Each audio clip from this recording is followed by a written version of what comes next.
Hello. So this post is about gaining a relationship with a learner. How do you want your relationship with your learner to be? So my name is Andrea Jackson, and I want to ask you, do you want to be an awesome trainer? I have a training program based on quality, which in turn is linked to the EIF inspection criteria. The training program takes you from the start of delivering the apprenticeship program to the end and gives you the confidence to believe in your awesome abilities, which is absolutely where we're at being an awesome trainer. So gaining a relationship with your learner. So what sort of relationship do you have with your learner? Do you see yourself as a critical friend, or do you see yourself as a support conduit? Or do you see yourself as an influencer? And if we're honest, the relationship with the learner is all of those and more. But it's really important for you to remember what your role is with the learner.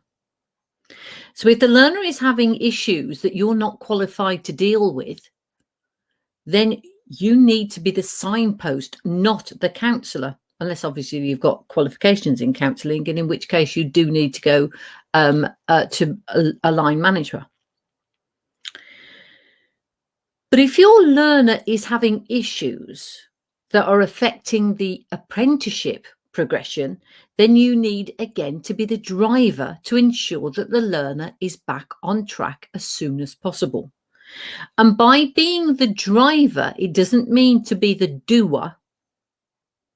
It means getting those things done. Again, we look at the signposting of people to contact.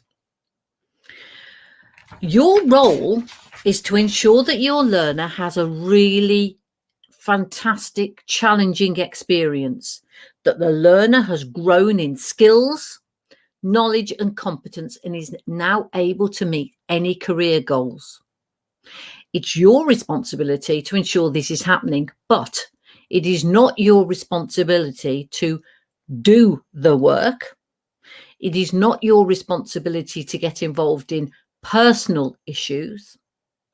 It is not your responsibility to get involved in employment issues. If your learner wants to tell you something, but doesn't want you to tell anyone, it's just not possible for you to keep a secret. It could be a safeguarding issue. On the other hand, it could be an employment issue. And again, we go back to the trainer's role. Anything that has a negative impact on the learner's education needs to be sorted, but you are not there to spend a whole hour of your time going through a learner's problems, because that's not helpful. You're there to guide that learner through a program, to ensure that program is planned, to ensure that it makes sense, to ensure that it's logical, to ensure that the employer and the learner is getting the most out of this apprenticeship, to ensure that the employer is supportive in this apprenticeship. But it's not your role to be bogged down with personal problems. This is where you have to go to your line manager to ensure this is sorted out. Because what you do not want is every time you have a meeting about progression of your learners, that you have to keep going back to the same set of personal or employment issues that this learner is having. It doesn't help you, and it's certainly not helping the learner. So you need to be really mindful about what your role is. And I'm sure you are. So you're going to find this post on Quality on Facebook, our page for Nu-Gnu.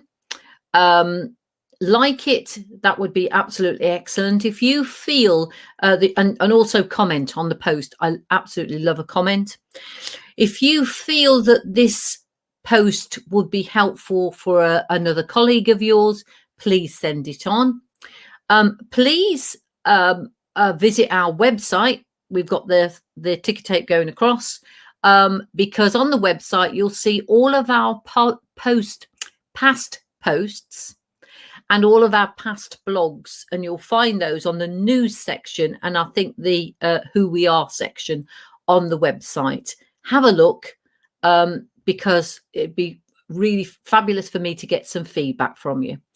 Okay, then. So have a fantastic week. Take care, and really enjoy what you're doing with your role as an awesome trainer.